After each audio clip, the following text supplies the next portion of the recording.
पाया है। क्या ड्राइवर साहब, क्या आफत आ गई है? अरे आफत, पाकिस्तान ने देश पर हमला कर दिया है। मुझे रात के अंधेरे में ही गाड़ी लेकर गडरा रोड के लिए निकलना है। रात के अंधेरे में? अरे लेकिन ऐसा क्या लेके जाना है? तुम्हें नहीं पता? हमारे फौजी भाई देश पर बिना राशन के तो लड़ सकते हैं, लेकिन बिना रसद और गोला बारूद के नहीं। ओह, आप चिंता न करें ड्राइवर साहब, मैंने इंजन चेक कर लिया है, कोयला पानी सब फुल है। सब फुल है ना? हाँ। तो फिर चलो चलो। ड्राइवर साहब, कहाँ जा रहे हो मुझे छोड़कर? अरे फायरमैन माधव सिंह, तुम तो 15 दिन की छुट्टी पर थे ना, तुम ये क्या कर रहे हो? ड्राइवर साहब, मैं यहाँ अपना कर्ज चुकाने आया हूँ। कर्ज? कैसा कर्ज? जननी जन्मभूमि का कर्ज। जिस भूमि पर जन्म लिया, जिस भूमि पर खेला कूदा, जिस भूमि के अनगिनत उपकार है मुझ पर, आज जब वक्त आया है उस भूमि का, उस जननी जन्मभूमि का कर्ज चुकाने का, तो क्या मैं अपनी बीननी के पल्लू में छुपकर बैठ जाता? माधव सिंह, अभी 15 दिन पहले ही तो तुम्हारा ब्याह हुआ है। ड्राइवर साहब, अगर मुझे पता होता कि दुश्मन आज ही मेरी जननी जन्मभूमि पर हमला करने वाला है, तो मैं ब्याह हरगिज नहीं करता। बोल कर आया हूँ अपनी बीननी को, तू मेरी बाट जोड़ा, जिंदा रहा तो आकर तेरे लाड लड़ाऊंगा, और मर गया तो ऊपर तेरी बाट जोऊंगा। शाबाश मेरे शेर, धन्य है वो माँ जिसने तेरे जैसे लाल को जन्म दिया। लेकिन एक बात ध्यान रखना, गडरा रोड से पहले गाड़ी रुकनी नहीं चाहिए। चुनीलाल जी, आज अगर मेरे प्राण भी चले जाएं, तो भी गाड़ी को गडरा रोड पर पहुंचने से कोई नहीं रोक सकता। आज अगर मेरे बाजू कट गए तो मैं अपने पैरों से बॉयलर में कोला झोंकूंगा, और अगर पैर कट गए तो मैं शरीर को बॉयलर में डाल दूंगा, पर गाड़ी को रुकने नहीं दूंगा। अरे ड्राइवर साहब, बात ही करते रहोगे या चलोगे भी? चिमन सिंह, अरे माधव सिंह ने तो अपना बैंड बजवा लिया, अब हमारे फौजी भाइयों का भी नंबर आने दो। वो भी कब से बेकरार हैं दुश्मन का बैंड बजाने को। चलो गाड़ी लोड करो और गडरा रोड पे उतरो। ऐ वतन हमको तेरी कसम, तेरी राहों में जहाँ तक लुटा जाएंगे। भूल क्या चीज है तेरे कदमों को हम भेंट अपनी सरों की चढ़ा जाएंगे। ऐ वतन हमको तेरी कसम, तेरी राहों में जहाँ तक लुटा जाएंगे। ऐ वतन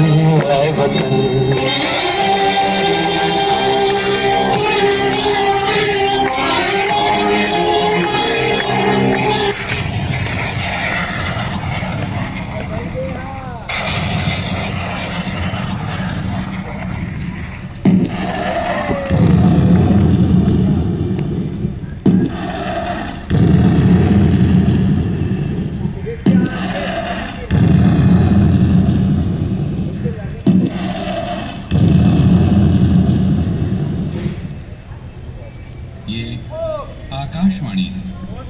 आज के प्रमुख समाचार इस प्रकार से हैं। 6 सितंबर से पाकिस्तान ने भारत के खिलाफ जो युद्ध छेड़ा हुआ है, आज उसका तीसरा दिन है। पाकिस्तान के लड़ाकू विमानों ने भारत के गडरा रोड स्टेशन पर भीषण बमबारी करके रेल लाइन को तहस नहस कर भारत की सेना की सप्लाई लाइन को काट दिया है, जिससे भारतीय सेना मुनाबाव के मोर्चे पर कमजोर पड़ गई, और इसका फायदा उठाकर पाकिस्तान ने सामरिक रूप से महत्वपूर्ण मुनाबाव पर कब्जा कर लिया है। साथियों, मैं आपका रेल पथ निरीक्षक चेतन राम सारण आप लोगों से एक बात पूछना चाहता हूं। आप लोगों को वो खबर तो मिल ही गई होगी कि पाकिस्तान ने हमारे देश पर आक्रमण कर दिया है, और उस आक्रमण का आज तीसरा दिन है, और उसने मुनाबाव रेलवे स्टेशन पर अपना कब्जा कर लिया है। पता है साथियों, मुनाबाव रेलवे स्टेशन पर पाकिस्तान का कब्जा कैसे संभव हुआ?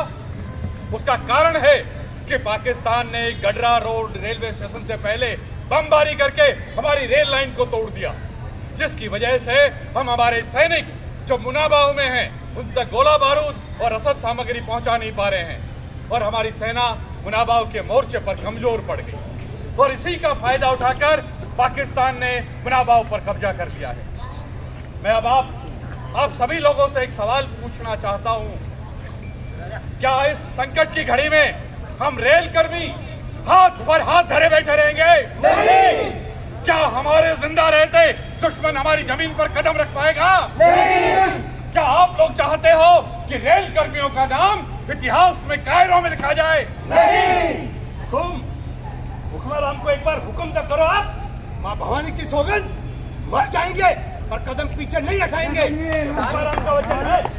साहब जी, आज बमों की बरसात तो क्या, साथ साथ यमराज भी आ जाए तो भी देवी सिंह को अपने फर्ज से कोई नहीं हटा सकता। हुक्म राजस्थानी सपूत है, एक बार जो कदम बढ़ा दिया तो महाकाल के रोके भी नहीं रुकेंगे। लाला राम ने भी अपने हाथों में चूड़ियां नहीं पहन रखी साहब जी। इतने साल की नौकरी में कभी अपने काम से मुंह मोड़ा है? जो आज हमारे देश को हमारी जरूरत है तो आज हम अपने फर्ज से पीछे नहीं मुड़ेंगे। हेमराज पढ़े लिखे तो ना है, पर इतना तो जानो कि आज अपने फर्ज से चूके हो तो समझो अपने ईमान से चूके हो। हुकुम, इतने वर्ष की नौकरी में रावता राम ने आपके हुक्म की नाफरमानी की है जो आज करेगा।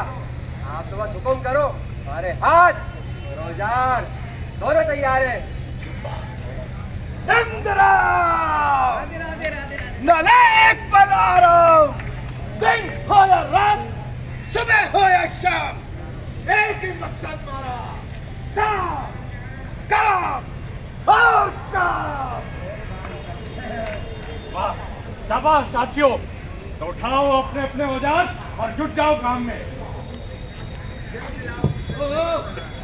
ओ पेंटर मुल्तान आराम, तू तो पेंटर है ना, तो हमारे साथ चलकर क्या करेगा? लो कर लो बात। हमारे साहब को भी ना, अरे साहब जी, पाकिस्तानियों का मुंह काला करने के लिए एक पेंटर की भी जरूरत होगी। शाबाश साथियों, उठाओ अपने हथियार और इस तरह से काम करो कि आज की तारीख 9 सितंबर 1965 इतिहास के पन्नों में दर्ज हो जाए। उठाओ और कर दो पाकिस्तान का मुंह काला।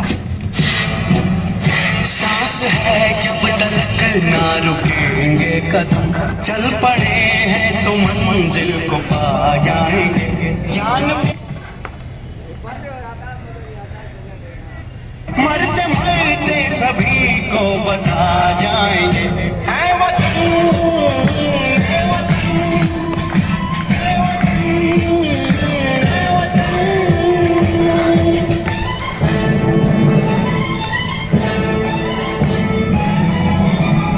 सांस है जब तक ना रुकेंगे कदम, चल पड़े हैं तो मंजिल को पा जाएंगे।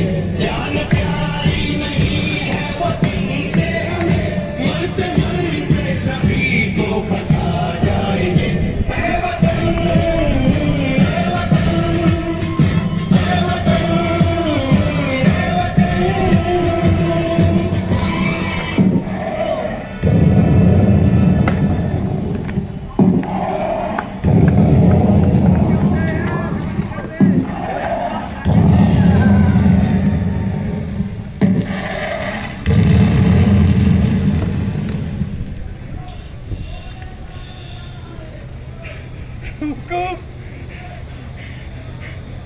आपका हुक्म पूरा किया। हमने रेल लाइन को फिर से बना दिया।